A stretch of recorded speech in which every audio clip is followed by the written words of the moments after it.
In relation to the interview of Congressman Leviste with Carmina of ANC, during the discussion on that one, tinanong nung interviewer, what about Davao? Congressman Leviste had to say that in the ones that he had already uploaded, wala talagang Davao. Explaining that if you're not in power, then it's a given that you don't really get many projects, if any. Wala na silang maibato sa Duterte. Congressman Sandro Marcos, son of the president, nephew of Martin Romualdez, now senior deputy in Congress, and he's still getting the lion's share of everything. Hiyang-hiya naman kami. In relation to the interview of Congressman Leviste with Carmina of ANC, Miss Carmina of ANC, there was one portion there that struck me. Medyo importante yon. The host or the interviewer asked if there was a reason. Well, first she asked about yung mga projects that showed up in some of his lists. No, in particular, nakuha nga niya yung sa OP in parenthesis ES/SAP na listahan of alleged insertions or projects where they are the proponent. Well, not exactly the proponent, no, kasi hindi official. But the projects were supposedly under OP. So, during the discussion on that one, tinanong nung interviewer, what about Davao? So, Congressman Leviste had to say that in the ones that he had already uploaded, wala talagang Davao. Explaining that on the relating it to, well, if you're not in power, then it's a given that you don't really get many projects, if any, from the current dispensation. So, which brings us to the other topic that we have. Hindi pa tayo tapos, but it will bring us to the other topic that we have. Particularly, yung constant, yung ginagamit ng mga trolls ngayon, and I understand that this is a communication strategy ng mga, ng pro-admin forces, okay, pro-admin people. Ang strategy nila is to keep saying, Inday Lustay, nilustay 125 million, si Kong Pulong naglustay ng 51 billion, etc. They keep the arguments shallow. So, kay Kong Pulong, 51 billion sila ng 51 billion. Tapos pinalalabas that he got special privileges kasi yung head ng Committee on Appropriations, Congressman Eric Yap, is supposed to be closely associated with Congressman Pulong. Funny. So, but these were the Duterte years, and to be fair, this was only anong year yon? It was only for the last 2 years of the Duterte administration. O bakit last 2 years or towards the end of the Duterte administration? Sinabi yan ni Pangulong Duterte sa atin. Sabi niya, naku Davao, pasensya na, mahuhuli talaga kayo, uunahin muna natin yung iba. So, si Kong Pulong being a congressman, on his own, nakakuha siya ng funding for major projects in Davao, including but not limited to roads and bridges. Now, what is funny about yung ginagawa ng mga trolls dito is simple. Sila, they don't want the discussion to go any deeper than them using the term 51 billion. Yung 51 billion ni Pulong, parating ganan. And I see this in the comment sections, and they are unusually similar with other comments na ganon. That's why you understand that this is the reason we call it trollish behavior. Because it smacks of a group of people acting in unison, most likely under the direction of somebody. Now, just because pare-pareho yan doesn't automatically mean that nagkausap sila. However, the concerted action, it appears constantly in various comment sections. Hindi ito katulad ng ilang mga vloggers na nagkausap kasi pare-pareho sila ng politika, tapos halos pare-pareho yung post nila. kung ganun talaga yung damdamin. Di ba? Sabi ni Charito, wala na silang maibato sa Duterte. So, besides, yung 51 billion na yan, ay may mga proyekto yan. Ano-ano yung mga proyekto dyan? Like I said, ilan ang roads and bridges. Walang ghost project dyan, at inassure ni Kong Pulong, should he be subpoenaed, then he will indicate the liquidations of those projects. Bakit natin pinag-uusapan ito? Kasi nga lumilitaw in other issues, particularly yung issue ni Kong Leviste. Now, just to push it a little further, gusto nila ng mababaw na diskusyon, o di sige, pag mayroong humihirit 51 billion ni Pulong, okay, ganyanan, 15 billion ni Kong Sandro and 14 billion ni Congressman Martin Romualdez. Kung tablahan rin lang ng argumentong mababaw, may sagot tayo dyan. Kasi sa totoo lang, mayroong mga nagsasabi or mayroong significant evaluations being made by some people na mayroong ghost projects in Ilocos Norte under Kong Sandro. Now, nothing has been proven and these are still allegations. He still enjoys the benefit of the doubt and the presumption of innocence. Gayunpaman, may issue si Kong Sandro. Ang lalaki ng projects, flood control projects in Ilocos Norte, not known for flooding. And he has the biggest allocation. So, as compared to Kong Pulong at 51 billion, fully liquidated and all the projects are accounted for, di ba? So, next time a troll comes to your wall or tries to bash Kong Pulong about it or drag in Congressman Eric Yap kasi siya yung head ng appropriations at the time, simple lang yan. Congressman Sandro Marcos, son of the president, nephew of Martin Romualdez, now senior deputy speaker of in Congress, and he's still getting the lion's share of everything. Hiyang-hiya naman kami sa comparison, di ba? So, back to Congressman Leviste. It struck me as unusual that the host would say, "What about the Dutertes?" And then she follows this up with, "Is there any reason why you wouldn't mention the names of the Dutertes?" Or words to that effect.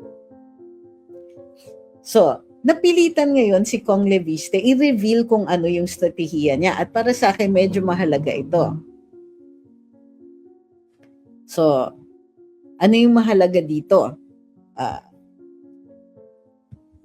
Sinabi niya, hindi niya nilalabas lahat ng because there are more documents in the custody of the DPWH. Pag siniwalat o nilabas ni Kong Leviste lahat ng alam niya at lahat ng dokumento na nasa kanya, yun lang ang ilalabas ng DPWH. He wants them to bring out everything as much as possible.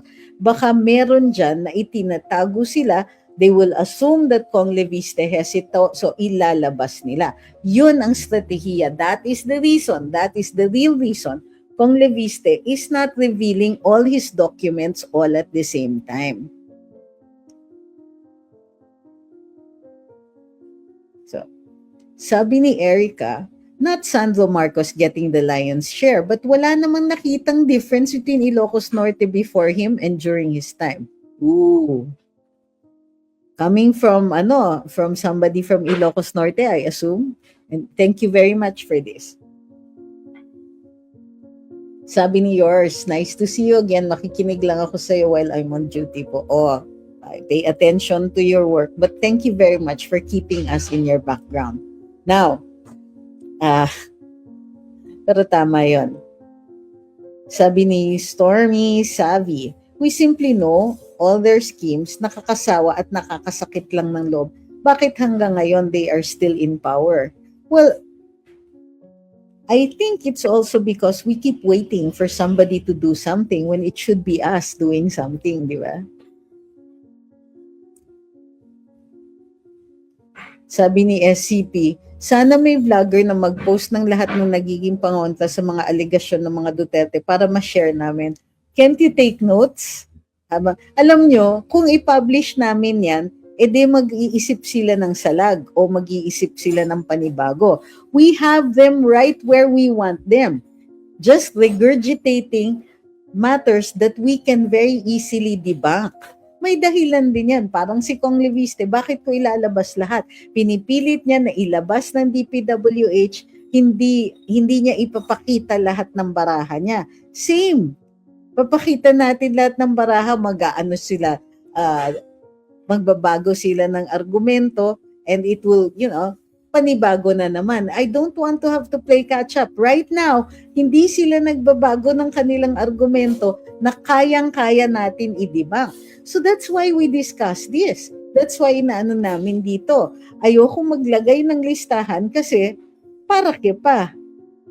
Diba? When you can actually take notes, naririnig nyo naman dun sa amin. Sabi ni Viral Trends, what if nag-rally tayo, as in big rally, then hindi pa rin bumaba si Marcos? Wala na po ba tayong ibang pwedeng gawin? Well, like I said, impeachment, yung rallies. Apart from that, we cannot discuss because they might not be completely legal. So, hindi talaga, those two are the legal means of doing so. Those are covered by the Constitution. Sabi ni Boy, pinagyabang nila ang vetoes ni BBM like unprogrammed, which is useless kasi wala pa namang perang na ilalabas. Well said. Well said. Tama po kayo dyan. O pinagyayabang nila na may ganito, may ganyan.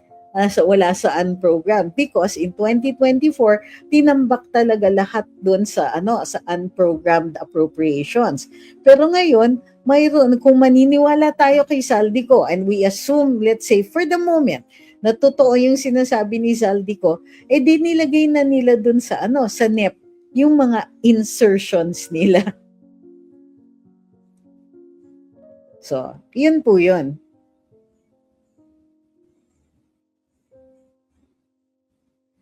Sabi ni Viral Trends, wala rin naman po kasing nagfa-file ng impeachment, attorney.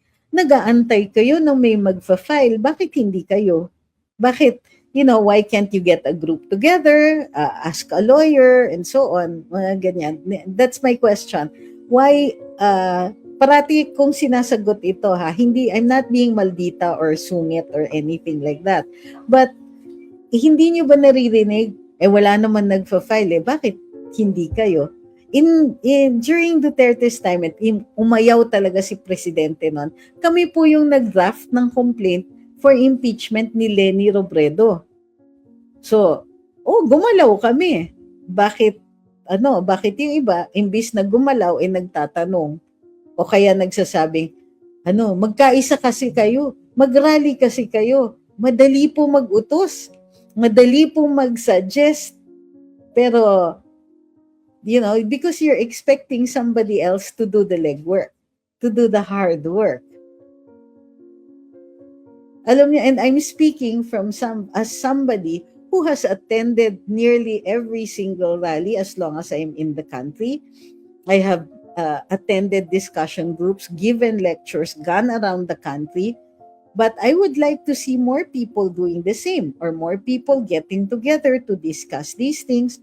More people inviting us. Kahit kami, pumunta kami sa inyo at mag-discuss. Diba?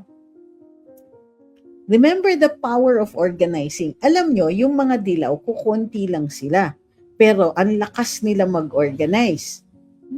Ang mga pula, ganun din. Because there is strength in numbers. Tayo, na mas marami, huwag tayong nag-i-expect that somebody else is going to do the job for us. Diba? Parang walang kapalit sa pagpunta sa rally, maliban lang kung meron kang mapapadala ng mga proxy nyo. Kunwari, OFW ka, wala ka sa bansa, tawag ka ng pamilya nyo. Okay kayo, ako nagpapadala ng mga allowance nyo, gastusin nyo sa makabuluhang activity, punta kayo sa rally. May mga kaibigan na kung ganyan ang ginawa.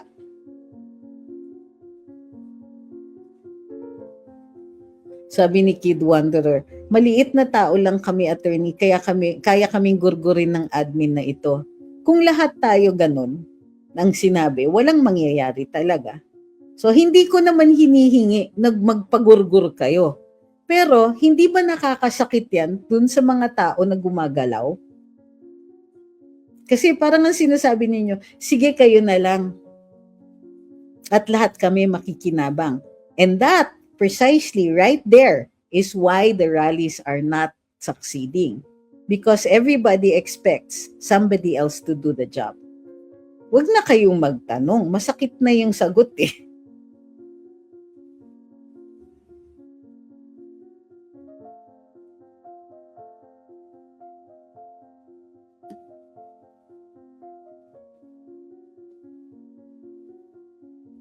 Sabi ni Shai, grabe ang admin na ito. Oops, ayaw lumabas. Dali lang ha. Ayun. Bakit yan? Ayun. Ay, sus Maria. Grabe ang admin na ito. All-time budol/nakaw, kinuha na si Maduro ng Venezuela ng US. Kailan kaya kukunin si Mandurubo ng Pilipinas? Well, ano pang kailangan ng US dito? Halos binigay na lahat kay ni BBM.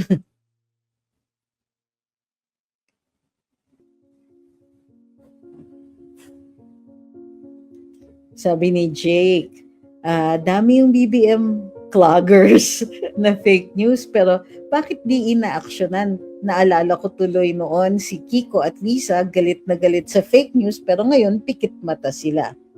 Pero para sa kanila, kung fake pero para sa panig nila, ay hindi sila magrereklamo.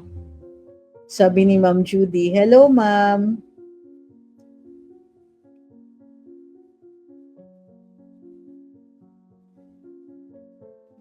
Sabi ni Stormy, mas pabor pa yata ako sa PIDAP kaysa sa unprogrammed na ngayon para madali lang po, parang madali i-trace.